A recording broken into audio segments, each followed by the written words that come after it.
Right. What do you choose? Shouldn't you choose something good?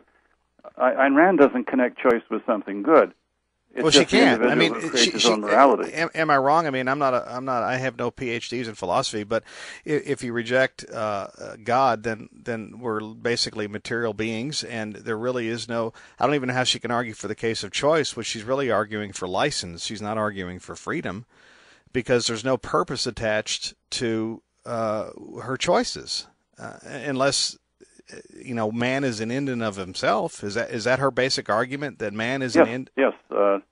Man is self-made. Man's destiny is to create himself. I think Nietzsche has a great deal of appeal, despite Nietzsche's connection with Nazism and so forth. Mm-hmm. Also, Jean-Paul Sartre, who talked about absolute freedom. She has John Galt. In Atlas Shrugged say, I swear by my life and my love of it that I will never live for the sake of another man, nor ask another man to live for me. I always try to figure out why is this so appealing. I think she appeals to something very base in the human being, selfishness. Yeah. To be yourself and make life easy, simplify things. Don't be concerned about others. That really complicates your life. I mean, you get involved with other people, and there's heartbreak and there's disappointment and obligation. All of those things. Yeah. Look after numero uno, and just make life easy. Choose your own set of morality, and nobody else can choose for you. Mm-hmm. I think if one were to ask, well, what is her essential philosophical error?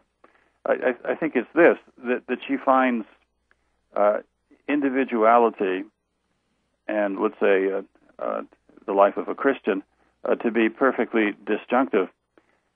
But they're not. One can be a strong individual and a Christian at the same time. Yeah.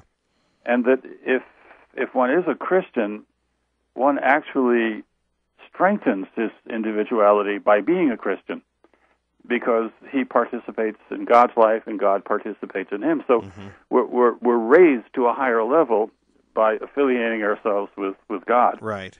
And by living in love, we greatly expand the horizon of our existence. We no longer live on the island of our self. Individuality, yeah. But we expand and live in the context of love throughout. Of course, she rejects love. And she, in her private life, although she was married, made no secret of the notorious affair she had with Nathaniel Brandon. Mm. She and Nathaniel sat down with their respective spouses and explained that because we're individuals and we have the right to be an individual and think of ourselves, we've decided to embark on this adulterous affair, whether you like it or not. Mm. The result was that Frank O'Connor, the Ayn Rand's husband, turned to drink. And Barbara Brandon, Nathaniel's wife, had severe panic attacks. Oh, wow. Barbara Brandon went on to write The Passion of Ayn Rand, the biography of Ayn Rand. And in it, she points out that during one of her panic attacks, she called her friend, Ayn Rand. And Ayn Rand said, you shouldn't be thinking of yourself. You should be thinking of me. Always think of me. Gee whiz. And at her funeral, almost nobody came. She was even critical of her followers, her disciples. She has two kinds of disciples, the Randians and the Randroids. The Randians believe that everything Ayn Rand said is true, and the Randroids believe that everything that Ayn Rand said was true, and nothing that anybody else said was true.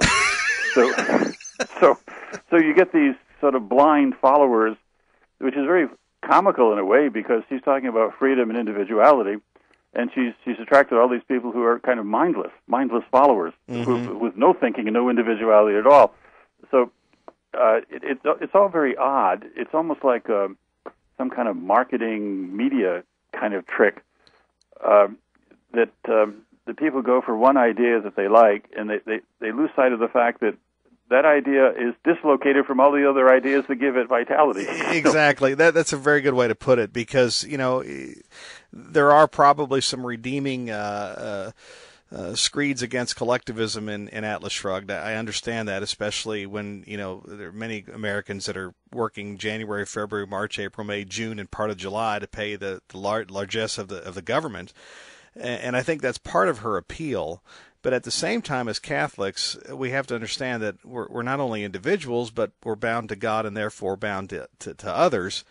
And I tend to see more of the Ayn Rand fan in the libertarian movement rather than even the conservative movement, although this last election here in the U.S., I think you might argue, was a great advance for the libertarian.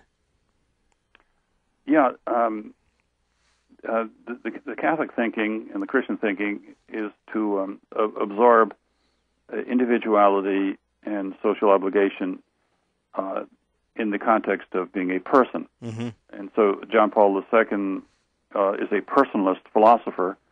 His very first book, The Acting Person, is a masterpiece pointing out that the one word that best describes we human beings is person, not ego, Mm-hmm. As Ayn Rand says, but we are persons, which means that we are a dynamic integration of unique individuality and communal responsibility. Yes.